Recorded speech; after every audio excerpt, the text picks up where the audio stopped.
قارئین کے ذہنوں کو بناتے ہیں، ایک رخ پر ڈالتے ہیں. تو وما ہی الا حیاتنا الدنیا نموت و نحیا. قرآن کہتا ہے یمیت و یحیی، وہی زندہ رکھتا ہے وہی مارتا ہے. یہاں ہے ہم خود مرتے ہیں خود زندہ رہتے ہیں، نموت و نحیا. وما یہلکنا الا الدہر، اسی سے دہریت کا لفظ بنا ہے. وما یہلکنا الا الدہر، دہریت.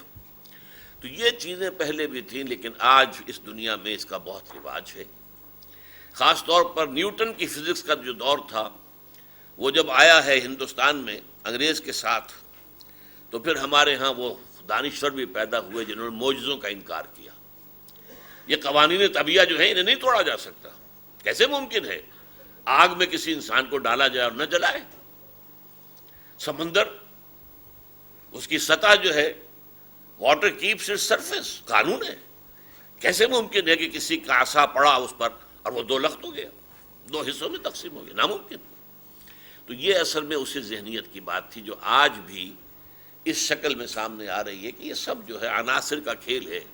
یہ عناصر کا پرانا کھیل، یہ دنیائے دوں، علامہ اقبال کے قول کے مطابق یہ عناصر کا پرانا کھیل ہے. یہ چل رہا ہے، آپ سے آپ رواں دواں ہے. اس میں کوئی ڈیوائن، کوئی حکم، کوئی فیصلہ، کوئی امر، کوئی اذن، اس کا کوئی دخل نہیں ہے. وہ یہ بھول جاتے ہیں کہ یہ تمام عناصر فطرت بھی تو کسی کے قبضہ قدرت میں ہے. کوئی ہے جنہوں نے اسے سنبھالا ہوا ہے، کوئی ہے جس نے ان کی تنابیں کھینچی ہوئی ہیں، ان کی لگامیں کھینچ کر رکھی ہیں. وہ ذرا کسی ایک کی لگام چھوڑ دے، ڈھیلی کر دے پانی کی، تو سیلاب آ جائیں گے، طوفان آ جائیں گے. ہوا کی ذرا سی اگر وہ باغ ڈھیلی کر دے تو آپ کو معلوم ہے پھر دنیا کے اندر جو یہ آ رہا سونامی آ رہا ہے، یا یہ کہ ابھی قطرینہ آیا تھا، بڑے سے بڑے جو ہیں وہ طوفان بعد و بارہ آتے. زمین کی ذرا تناب چھوڑ دے تو یہ زلزلہ اور کانپنا، یہ سارا، یہ در حقیقت اللہ تعالیٰ جو ہے ان عناصر پر بھی اس کی قدرت ہے، اسی کی طاقت ہے، وہی کنٹرول کر رہی ہے. یدبر الامر، وہ امر کی تدبیر کر رہا ہے، اور اس کا ہر فعل حکمت سے پر ہے، اس کے پیچھے ایک حکمت ہے. بہرحال آیات ارضی و سماوی کے ضمن میں قرآن کا فلسفہ کیا ہے؟ پہلی بات، یہ دنیا دار الامتحان ہے، دار الجزا نہیں ہے. خلق الموت والحیات لیبلوکم ایکم احسن عملا. اس نے زندگی اور موت کا یہ سلسلہ اس لیے پیدا کیا ہے تمہیں آزمائے کہ کون ہے تم میں سے بہتر کام کرنے والے. امتحان ہے. اقبال نے اس کی خوب تعبیر کی ہے اور ترجمانی کی ہے. قلزم ہستی سے تو ابرا ہے مانند حباب، اس زیاں خانے میں تیرا امتحان ہے زندگی. اگرچہ اس کے جو نتائج نکلیں گے قیامت کے دن، ان میں یہ تقسیم کی جائے گی کہ انڈیویجول جو فیصلے ہوں گے، نیکوں کو ان کی نیکی کی جزا، اور شریروں کو ان کی شرارت کی سزا، یہ قیامت کے روز ہوں گے. اور وہ خالص انڈیویجول بیسس پر ہوں گے، وہ کلیکٹیو نہیں ہوں گے. تمہارا تعلق فلاں قوم سے، فلاں قوم نے یہ کیا تھا لہذا تمہاری بربادی کا فیصلہ ہے، یا تم چونکہ فلاں امت سے ہو، وہ امت تو میری بڑی پیاری امت تھی لہذا تمہارے لیے تو جنت کی ریزرویشن پہلے سے موجود ہے. یہ نہیں، بلکہ انفرادی معاملہ ہے. کلہم آتی ہے یوم القیامت فردا. قیامت کے دن ہر شخص، ہر مرد، ہر عورت اللہ کے حضور میں، اللہ کے دربار میں، اللہ کی عدالت میں انفرادی طور پر پیش ہو. تم کیا کر کے لائے؟ اس کے ضمن میں یہ نوٹ کیجئے، یہ جو محاسبہ ہوگا، جو اسیسمنٹ ہوگی، جیسے I T O income tax officer بیٹھ کر اسیسمنٹ کرتا ہے، اللہ کی عدالت میں جب اسیسمنٹ ہوگی تو یہ بھی دیکھا جائے گا کہ کسی انسان کو ہم نے کیا جینز دیے تھے جو اپنے والدین سے وہ لے کر آیا تھا. یہ ظاہر بات اس کے لیے گیون ہے، اس کا اپنا چوائس تو نہیں ہے. پھر جس ماحول میں ہم نے پیدا کیا، ہم نے ہندوستان میں پیدا کیا یا انگلستان میں پیدا کیا یا کفرستان میں پیدا کیا یا اسلامستان میں پیدا کیا، یہ بھی ہمارا معاملہ ہے، ہم نے کیا. اور یہ دونوں چیزیں جو ہیں، ہیریڈیٹی اینڈ انوائرمنٹ، ان دونوں سے انسان کی شخصیت کا ایک معنوی حیولہ تیار ہوتا ہے. ان دونوں سے شاکلہ قرآن سے کہتا ہے قل کل یعمل علی شاکلتہ. اب اس شاکلہ کے اندر اندر ہی انسان کر سکتا ہے جو کچھ کرے گا، اس سے باہر نہیں جا سکتا. جیسے انگریزی میں کہتے ہیں one cannot outgrow his skin. آپ کتنے موٹے ہو جائیں، آپ کی کھال بھی جو ہے پھیلتی جائے گی، تو آپ اپنی کھال سے باہر تو نہیں نکلیں گے. شاکلہ سے باہر آپ نہیں جا سکتے. تو آپ کا جو پرٹیکولر شاکلہ تھا اس میں آپ نے کیا کیا؟ ہم نے تو تمہیں موقع دیے تھے زیادہ اچھائی کے، تم نے تھوڑی کی ہے، تم ناکام ہو. یا تم نے اگر کسی برے ماحول میں پرورش پائی لیکن اس ماحول میں تم نے کم برائی اختیار کی تو تمہیں اس کا کچھ نہ کچھ کریڈٹ دیا جائے گا. تو انڈیویجول حساب میں یہ سارے معاملات جو ہے وہ طے ہوں گے. البتہ اس دنیا میں کچھ لوگوں پر، خصوصاً اہل ایمان پر، جو تکالیف آتی ہیں دنیا میں آتی ہیں، اور اس کی دو کیفیت پر.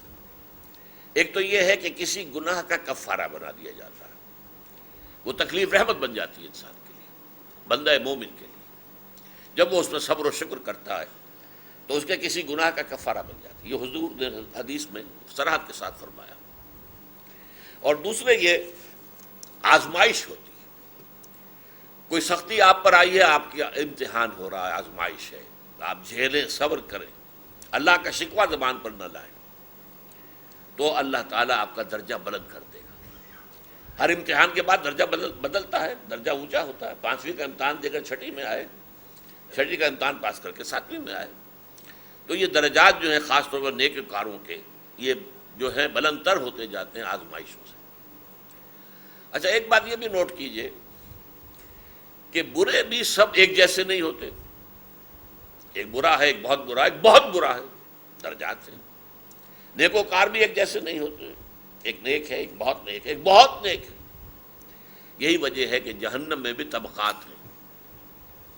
اسی لیے قرآن میں فرمایا گیا ان المنافقین فی الدرک الاسفل من النار. منافق جو ہیں وہ جہنم کے سب سے نچلے طبقے میں ہوں گے. جنت میں بھی مراتب ہیں، مدارج ہیں. ہم درجات عند اللہ، ان کے درجے ہیں اللہ تعالیٰ کے. تو دنیا میں عذاب یا سزا، this is not the rule. Individual level پر سارا حساب کتاب جو ہونا ہے، جو فیصلہ ہونا ہے، وہ قیامت کے دن ہونا ہے. اور پھر ابدی عذاب یا ابدی رحمت جو ہے اس کے سائے میں انسان کو جانا ہے. البتہ دنیا میں نوٹ کیجئے اس بات کو، دنیا میں قوموں، معاشروں کے جو اجتماعی جرم ہوتے ہیں، اجتماعی گناہ، ان کی سزا اس دنیا میں دی جاتی ہے، انڈیویجولز کی نہیں. وہ وہاں طے ہوگا. اجتماعی سزا جو ہے اجتماعی جرائم کی، کسی معاشرے میں برائی اتنی پھیل جائے کہ وہ پورے اس معاشرے کو اپنے احاطے میں لے لے. احاطت بہ خطیئتہ، سورہ بقرہ میں فرمایا.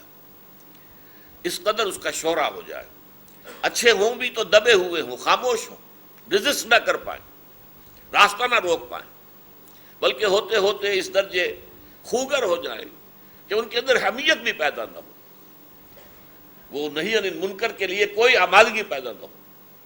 بہرحال ایسے معاشروں پر، ایسی قوموں پر پھر ہلاکت اور بربادی جو آتی ہے وہ اجتماعی ہوتی ہے. اور اس اجتماعی ہلاکت کے بارے میں دو باتیں نوٹ کر لیجیے. یہ بڑی بھی ہوتی ہے، چھوٹی بھی ہوتی ہے. وَلَنُذِيقَنَّهُم مِّنَ الْعَذَابِ الْأَدْنَىٰ دُونَ الْعَذَابِ الْأَكْبَرِ. یہ دو الفاظ آئے ہیں. بڑے عذاب سے پہلے چھوٹے چھوٹے عذاب. یہ ہوتے ہیں اس لیے کہ جاگ جائیں لوگ، مست ہو گئے، کوئی حال مست، کوئی مال مست، یہ سب نشے میں ہے، یہ دنیا کو بڑا ثبات والی شے سمجھ رہے ہیں اور اس کے پیچھے دوڑے جا رہے ہیں. انہیں یاد ہی نہیں ہے کہ کوئی آخرت بھی ہے. وہ اس مادے کے ہی پرستار ہو گئے، انہیں کچھ پتہ نہیں کہ اللہ بھی ہے، کوئی روح بھی ہے. لہذا انہیں جوڑنے کے لیے، ہوش میں لانے کے لیے. تو یہ بڑے عذاب سے پہلے خاص طور پر انبیاء اور رسولوں کی طرف کو جن قوموں کی طرف بھیجا گیا، ان پر جب عذاب آئے، بڑا عذاب، اس سے پہلے چھوٹے چھوٹے عذاب دے کر انہیں جگانے کی کوشش کی گئی. وَلَنُذِيقَنَّهُم مِّنَ الْعَذَابِ الْأَدْنَىٰ دُونَ الْعَذَابِ الْأَكْبَرِ. ہم انہیں مزہ چکھائیں گے لازماً چھوٹے عذاب کا، بڑے عذاب سے پہلے. لَعَلَّهُمْ يَرْجِعُونَ، شاید کہ یہ لوٹ آئیں، شاید کہ اپنی خرمستیوں سے باز آ جائیں، شاید یہ حرام خوریوں اور حرام کاریوں سے باز آ جائیں. یہ اس کے لیے جگانے والے، یہ منبہات، تنبیہات کی شکل میں، یہ ویک اپ کالز اللہ تعالیٰ دیتا ہے.